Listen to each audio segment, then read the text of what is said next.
All right, Jamie, so we're both creators, both make videos. I think we have a lot in common, but I also think there are a lot of big differences between our channels and our workflows and how we do things. You don't bury yourself alive for 50 hours? It's a little different on my channel. So I got 20 questions for you. Let's do it. All right, first one, what's the first app you open on your phone in the morning? I love how we just jumped right into this. Definitely Twitter. Twitter? Yeah. Okay. I wouldn't recommend, but that's what I do. If you're ever at like a, I don't know, barbershop or in the back of an Uber or something like that, and somebody asks you what you do, how do you answer that question?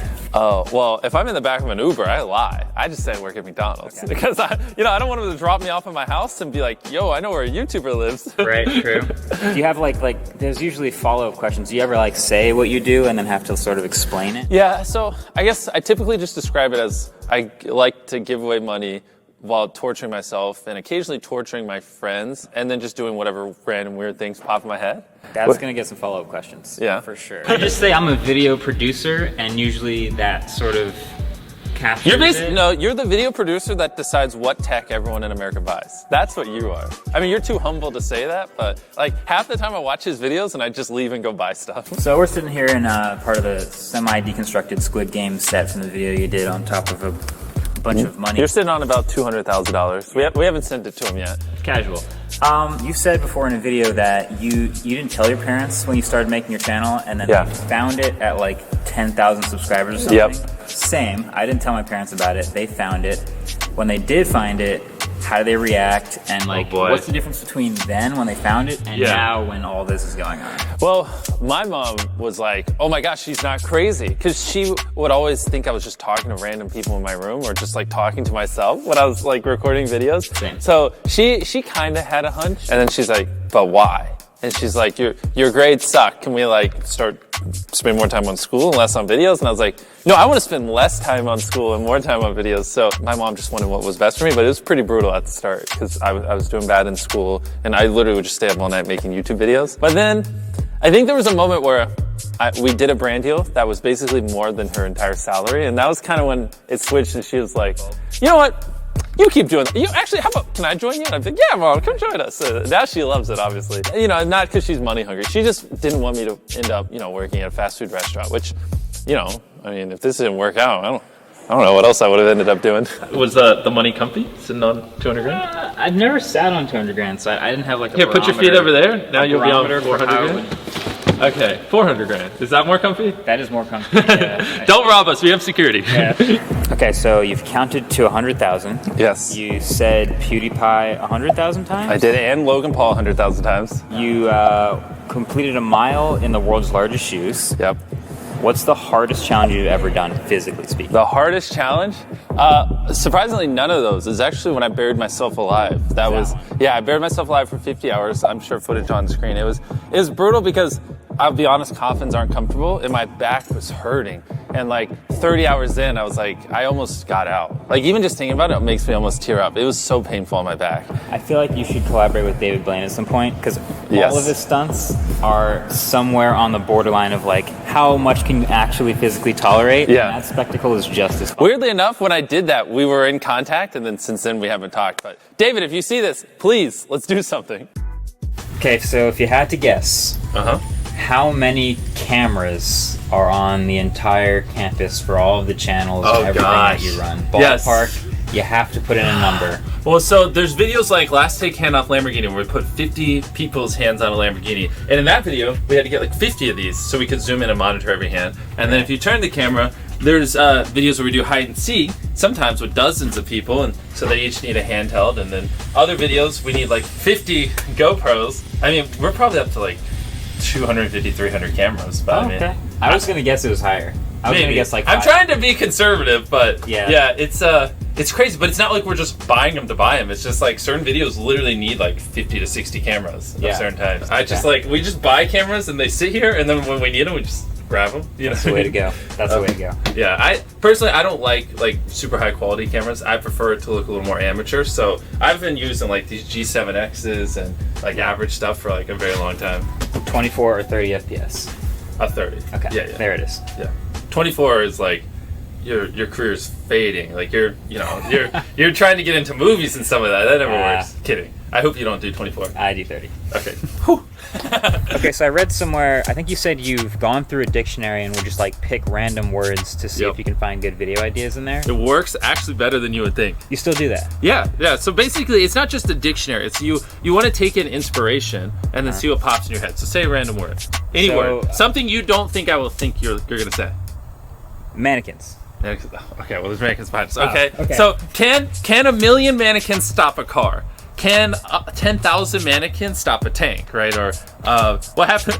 I hate to make them all the same, but what if you put a million mannequins on train tracks and try to hit it with the train? What happens? That seems like something you could pull off. The hard part is like what makes it a good, like compelling video, because people will be curious, but what makes it really good is a challenge. Well, and that's the thing. But the point is, you take in random inspiration, you see what pops in your head, you write them down, and then usually 1 out of every 100 is good. And so that's why I like to flip to the dictionary. All right, so you know how Spotify does that Wrapped thing every year where they'll show you like all the artists and playlists you listen to the most? Yeah. If YouTube did a Wrapped for you, oh gosh, who would be the most viewed channels that you watch? Marquez Brownlee. Marquez Brownlee. Oh, that's nice, but who else? No. I'm gonna need like 10 seconds to think. Take your time. You have to build your own Wrapped. This is something I think they should actually do, by the way. Agreed. I mean, it's obvious. I don't know why they don't. YouTube is screwing up. I mean, 90% of people watching this won't even know these channels, but I love Windover Production, Polymatter, like people that just make videos like, it sounds dumb, but like why global shipping is easier than manufacturing domestically, or like things like that, or like sort of edu-splainer type video. Yeah, exactly. Or like Mark Rover, Veritasium. I love learning things because it's, anyways, I'm not helping myself here, but I don't like when I spend a couple hours on YouTube and I don't really walk away with much. So I try to like really watch and click on videos that teach me stuff. So when I do go on YouTube, it's like all videos that I learn. All right, so I remember when the first YouTube channel hit 1 million subscribers. Fred, right? It was a huge deal. It was Fred. I was going to ask you if you knew, but of course you knew. Yeah. And then I remember the first one to hit 10 million. I don't know that one. Ray William Johnson? Smosh. Oh, that's right, yeah. 10 million. And then, obviously, PewDiePie got to 100 million, and it's this crazy scale, and it just keeps getting bigger and bigger. Yeah. You've said before your goal is to hit 100 million subscribers. Yeah. I feel like you have a pretty good shot at making that happen. I mean, we're basically there, yeah. We're on the way.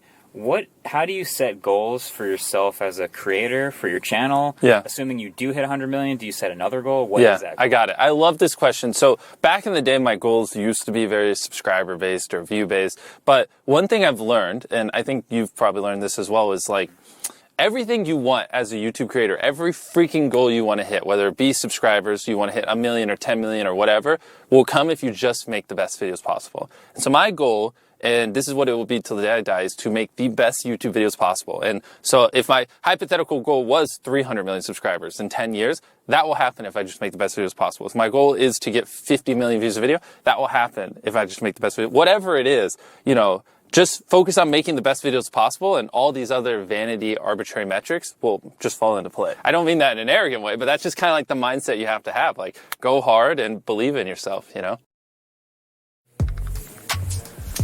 Okay, so you've had a lot of interesting ideas for videos. Yes. I wonder how many of them, you've probably said this before, but how many of them do you scrap after you've started them and before they're done? Oh gosh. So probably 1 out of every 4 videos we end up getting scrapped because, like, I'll give you an example, right? Climbing a wall with plungers seems like a cool idea. Yeah. And then you get hundreds of plungers, you get the strongest plungers in the world, you hire engineers, and you realize you can't climb a wall with plungers. Okay. And so then it gets scrapped. Or, we made the world's largest cookie and we were going to try to eat it. But then, you get in the weeds and you're like, wait a minute, eating that much sugar is probably not good for you. Yeah. And so then it's like, kill it. And so it's one of those things where, I'm 23, I haven't done a lot of these things. And so while I'm doing it, I learn stuff and I'm like, it's not what I thought. Okay, this is a quick one. Why do you have the world's largest iPhone and I don't? I don't know. I just saw it on eBay. It looked cool. Does it work? It does. It works. It works. I'm so glad this isn't my town. I thought you just doxed me. Comment down below if you think he should switch his normal phone to the world's largest iPhone for a month and vlog it. I think that would be such a good video. A month. Give me a week. I'll do a week. 2 weeks. Take it or leave it. Right if he doesn't. So here's one. How do you decide what to say yes to? Because at a certain point, you have the ability, if you want, to pick up the phone and make any video you want happen. I mean, there's sets being built for the most insane ideas I've ever seen. Yeah.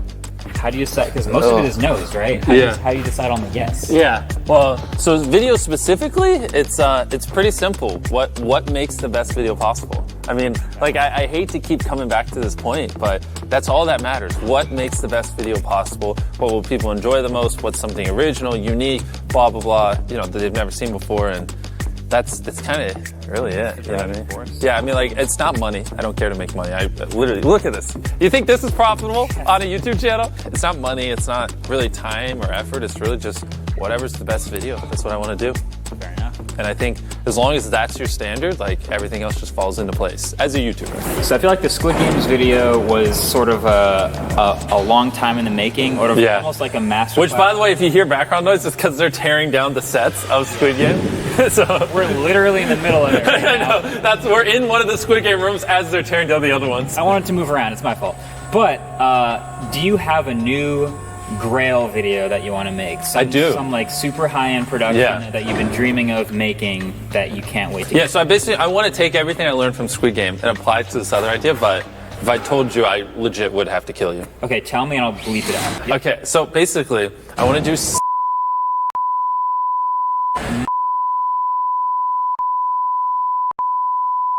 if you win. Instant viral hit, no question. Do you think it could be bigger than Squid Game, though? I think it could.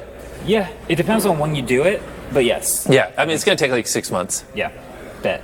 Okay, make sure he blurs that. It's going to be a really long bleep. All right, I'm a reviewer, but I got to ask you for a little review. Can you review YouTube? Give me a rating of the whole platform on a scale from 1 to 10. I mean, I'm incredibly biased. 100 out of 10 because it changed my life and gave me everything I ever wanted. Well, see, that's dangerous because YouTube needs a little bit of competition, needs a little bit of like reason to get I don't know. I'm pretty happy. I think things are fine. YouTube gets rid of the dislike counter on all videos. Yeah. They make decisions sometimes that are a little bit head scratchers. Do you feel like, well, first of all, what do you think of the dislike counter disappearing? See, that's where it's one of those things where I don't know if there's a right answer, because I do know that people were, targeting certain groups of people or races of people and bombing them with dislikes or using it to abuse people, and there were services where you could buy a bunch. So in a way, it was being used to silence people and harassment, but there are also good ways. It's a good signal to show a video's crappy or there's misinformation. And so I don't know. I lean towards, I think dislikes aren't that good overall, but I also see why they had to get rid of it because, it's one of those tough things where I think no matter what, there's not really a right answer. Here's one. What do you miss about old YouTube? Old YouTube. There's a lot of relics, a lot of old throwbacks and stuff. I do miss that back in the day you could be a little bit more edgier. I do. Yeah, I think like, it would be cool to see someone see if like, I don't know, like a million Legos could like stop a bear from the cow or something like that. Like, whereas I feel like videos like that aren't necessarily bad, but just because it has a gun, like I don't feel like the times have changed. Yeah, for sure. Exactly. I kind of, there's also like UI things. Like I look at a screenshot of old YouTube and I immediately like think of the videos I was watching back then. I don't know if you have that like. Oh, this was the era of the Ray William Johnsons. Same, yeah. Hey, Ray William Johnson, Call of Duty commentaries, like Woody's gamer tag and all those guys. We're running out of places. We're in front of a dumpster. Yeah, for this next one, we're joined by this dumpster here. So there's a lot of space inside and outside for a lot of people working on a lot of different things. Yep. How many people are on the team currently? Do you have to ballpark something like that? I mean, that's top secret information. Okay. We'll just say that it's been going up quite a bit. I mean, obviously we went from videos back in the day where it was just me and Chris and we would just react to stuff to now, with Squid Game, we had to build 8 full Hollywood level production sets. And I mean, on that video alone, we probably had 300 different people working on it. Like at least 150 just contractors alone building stuff, 20 editors, 20 plus camera people, stuff like that. So, I mean, they're getting pretty huge. Yeah, there's a lot that goes into it. But thankfully, we have this dumpster to film in front of. All right, in 30 seconds or less, we've had Team Trees. Yes. It was an incredible success. Yes. It's still going. Why should the internet care about Team C's? Well, I mean, if you care about the ocean, you should care about Team C's, because basically for every dollar we raise, the Ocean Conservancy and the Ocean Cleanup have agreed to remove 1 pound of trash or plastic from the ocean, and we're trying to remove 30 million pounds of trash or plastic from the ocean before the end of the year. And I know I sound like a salesman, but like, I mean, I don't know, why would you not care? It's a pretty great pitch though. Yeah, exactly. But also at the same time, like, it's not the end all be all. It's not going to fix all our issues. I think it's just a way to show that, you know, the younger generation cares and we want to make a change, and like, you know, these little things add up, right? Yes, this one thing might not make, you know, make a huge dent, but if 100 of them happen and inspires people to build new technology or to use, you know, metal, whatever, water bottles and stuff, plastic water bottles, it all adds up. So it's really just about, you know, making a little dent and inspiring the younger generation to do good.